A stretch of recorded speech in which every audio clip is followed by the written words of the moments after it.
আসসালামু আলাইকুম প্রিয় ফেসবুক বন্ধুরা, যদি পুরো ভিডিওটা দেখেন তাহলে আজকে আমরা কোথায় এসেছি, কী জন্য আসছি তাহলে বুঝতে পারবেন।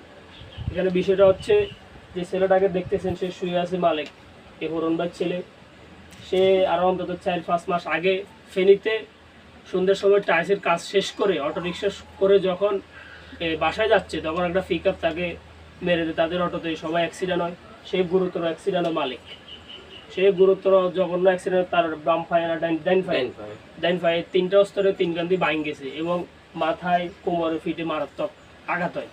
এতে করে হরণ বাস্তুরীয় পুলিশ তার সাথে সাথে ফোন দিয়ে তাকে অবস্থা মারাত্মক দেখে পুলিশ তাকে চকবাজার মেডিকেলে পাঠায় দেয়। এরপরে হরণ ভাই গেছে এখান থেকে এই পর্যন্ত। হরণ ভাই তাকে নিয়ে 4-5 বার চকবাজার মেডিকেল, চট্টগ্রাম এবং নোয়াখালী ম্যাচ জিতে অনেকবার নিছে। এতে করে তার অনেক টাকা খরচ হয়েছে এবং তিনি ঋণগ্রস্ত, কিস্তি